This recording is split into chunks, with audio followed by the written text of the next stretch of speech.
Guys, welcome back to another video. Today we are going to be looking at lost media. So the first one, you could see it right here, the original Shrek test from 1995. I know for the 3 people that are probably going to watch this, you probably have seen this already, but we're just going to put in the video because why not?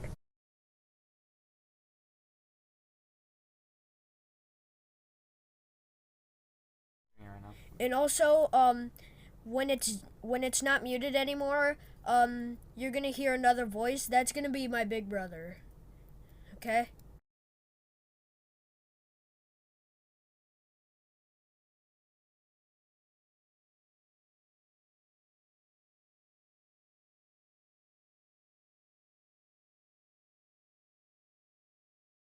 Alright.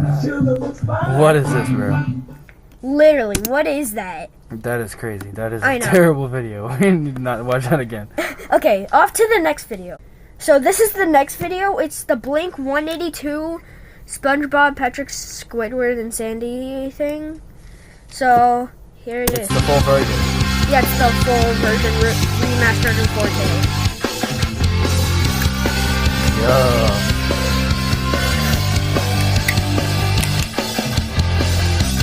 SpongeBob, Patrick, Squidward, Sandy. Whoa! Hold up, hold on. No, there's no way that's a. Wait, let me comment on this video. I have to comment.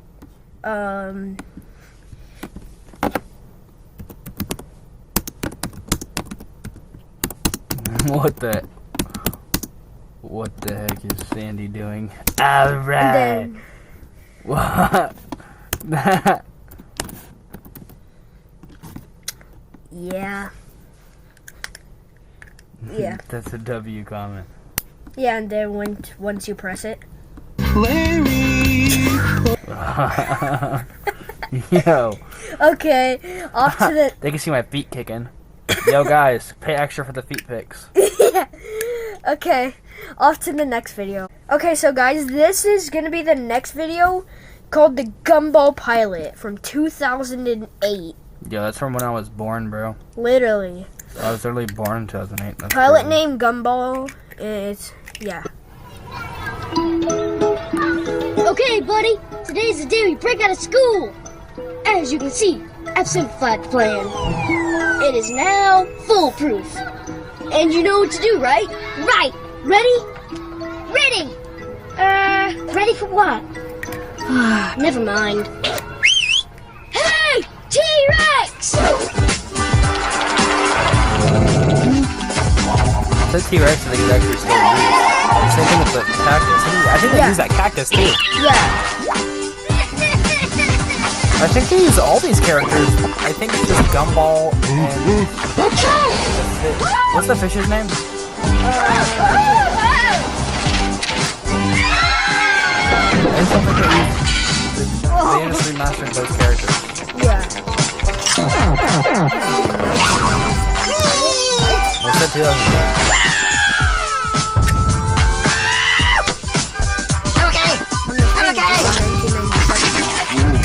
Ready to taste freedom! Woo-hoo!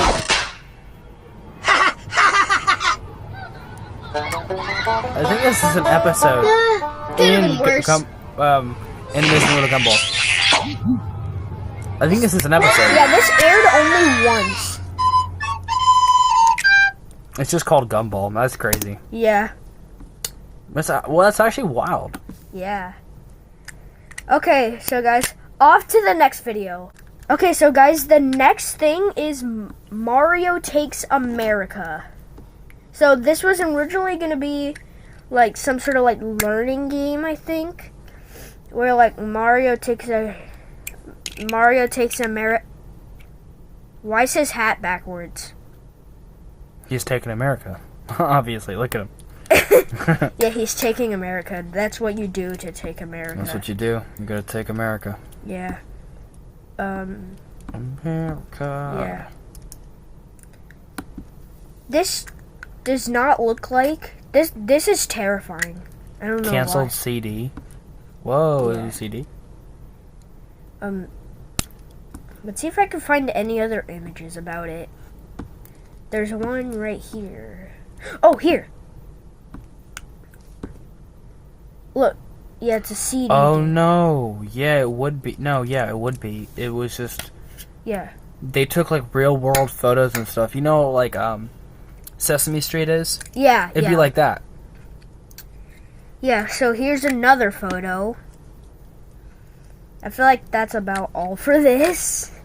Whoa, So, off hold to on. the Is next it- Lost Media. Okay, so What's guys, going on, guys? We are reacting to unreleased games. Mario Takes America CD yeah, so guys, we thought that in live action Mario HDK. So guys, we thought that there was no videos about it until my big brother found one, so we're gonna react to it. That's me. We're gonna react to the 7 minutes of this video.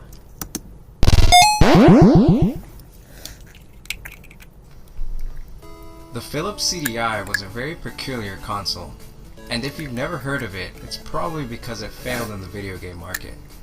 With a barrage of terrible, terrible games such as not one, not two, but 3 bad Zelda games, a horrible Hotel Mario game, and tons of other games that just simply do not even classify as a video game. The Philips CDI was to be the next big thing for Nintendo. And as such, Nintendo was preparing the new console with a few games from its beloved mascot, Mario. And so in today's video, I'll be discussing a game that has been long forgotten and It's lost, Hotel Mario. Mario Takes America. Mario Takes America was being developed by Sigum Entertainment, which was a Canadian-based company and was planned to be the third Mario Guys, by the way, what you're seeing right now, this is not gameplay of it. This is just Hotel Mario. game for the CDI. Sigum Entertainment and their Cinevillage office was founded by a Canadian investor named Howard Greenspan, who unfortunately died a few years ago. It was to be a platformer that was being developed from 1992 to 1994. Nintendo had a marketing plan to release a trilogy of the popular NES titles on the Philips CDI, Zelda being one IP, Mario being another, and who knows what others they had planned had this system been successful. Now this game was only ever mentioned once through the UK CDI magazine, which stated the game would have featured Mario using multiple vehicles during the game, and that it would take place on a realistic Earth, and more specifically the United States. Did that just say shooting game? Yo, wait, what? Where? I swear that just said shooting game. It says first TV shooting game. Yo, what? Super Mario Brothers, I think, was originally supposed to be a shooting game where Mario like rides a cloud and then like shoots enemies. But then they changed it. And that it would take place on a realistic Earth, and more specifically the United States. The plot of the game would have been Mario arriving at New York and traveling across America in order to reach Hollywood to star in his own feature film. Now unfortunately, there is very, very little that is actually known about this game. But fortunately enough, a former member of the Sigum Entertainment team took to Assembler Games forums and shed some light on this unreleased project. According to him, the game would feature Mario traversing the New York skylines in a helicopter, the Niagara Falls upper rapids to the falls, the Niagara Gorge to a whirlpool, a car factory in Detroit, the Carlsbad Caverns, a space shuttle ride in Florida, Fort Knox, the Louisiana Bayou in a speedboat, a train fight atop a stream train in Texas, a highway motorcycle race in Monument Valley, a neon race in Las Vegas, and a car race in Los Angeles that takes place at night. The final sequence of the game would have taken place in Grauman's Theater, in which Mario would have to defeat all the enemies he encountered throughout the game. The former employee also stated, the idea behind Mario Takes America was to educate younger audiences about American culture, under the guise of a fun 3D platformer. The game had a 2D sprite of Mario rendered as if he was in a cartoon, superposed over full motion video footage of the actual location. My bad. Now the gameplay would I just vary thought from each Mario's level. post was New kinda York funny sequences there. was a 2D Yeah. side scroller, while the Texas stage was more Like, of a bro auto was like- scroll type of level. The SIGM team traveled to different locations where the game was to take place and filmed and photographed several different locations. These are a few stills that were captured. That guy kind of looks like Mario, I'm not gonna lie. He looks Italian and he has a mustache. He kind of looks like Mario. Is that just me, or does he kind of look like Mario? Okay. During their actual travels. Now, this employee also stated that the film crew even used a helicopter to shoot some of the more tricky sequences. He's quoted as saying, "We compensated by filming strictly defined POV areas like the Niagara River, open channels in the Louisiana Bayou, and highways in Monument Valley. That was the best part, filming the background assets all over the US in camera cars, speedboats, and helicopters." Now, speaking of POV, in Mario Takes America, there were in fact first-person view and on-rail level sequences that used the film backgrounds that I was talking about. Now, all these features and levels were coded and playable, but due to the fact that the Philips CDI was not powerful, the team had to downgrade a lot of the animations to get the collision detection to work. Now, why was this game cancelled? Well, the project was too ambitious, and the CDI was a huge failure. Even Philips themselves saw that SIGM was unable to fulfill the original concepts and decided to cut their funds altogether. SIGM had to stop their work on Mario Takes America, but Howard was still hopeful to find another publisher. Now, at one point in time, the producer attempted to form a partnership with Sega to replace Nintendo's mascot with Sonic the Hedgehog. Whoa. However, this never went forward, and his attempt to contact them about it went ignored. He then asked the art department to replace all of Mario's sprites with a new character of their own. Their creation was called Metal. Metal was a rock and roll star who looked like Dee Snider from Twisted Sister. He had a big roadie assistant named Heavy who would help out from time to time.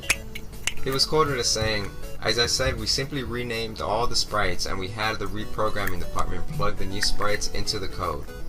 Now, SIGM Entertainment eventually closed due to bankruptcy, and the Canadian Imperial Bank of Commerce continued to mortgage all of the company's assets. Now, here's another direct quote from the former employee. In November of 1994, SIGM relied on those new policies to obtain a new line of credit from CIBC to finance its operations. However, the past summer, CIBC managed to mishandle the account, and the claims and policies made previously no longer applied. As a consequence, the bank demanded additional security, a collateral mortgage on Mr. Greenspan's personal property. SIGM's banking arrangements deteriorated rapidly, causing immediate negative effects to the operations of the company. Now, during these events, Mr. Greenspan attempted to have CIBC value his company's assets in accordance to the new policies it had claimed in April of 1994. He brought his concerns to senior executives and the CIBC ombudsman, but they claimed to have no knowledge of the new lending policies the president had declared. Eventually, this led to the bankruptcy of SIGM Entertainment Incorporated. Now, interestingly enough, it just so happens that the Canadian Imperial Bank of Commerce repossessed all of the game's assets from SIGM, which kinda explains why almost no information and media of this game was ever recovered. Now, it is still very possible that Mario Takes America's assets could still be somewhere in the CIBC's archives. And you never know, maybe someday someone in the CIBC will reveal or show this title to the public, but one can only hope. That's going to be it for this video. Thank you guys for watching. Check out some of my other videos, and I'll catch you all next time. Okay, so guys, I hope you enjoyed this video about uncovering lost media. If you want us to do more videos like this, hit that like button, subscribe, and comment down below. Peace. Peace out.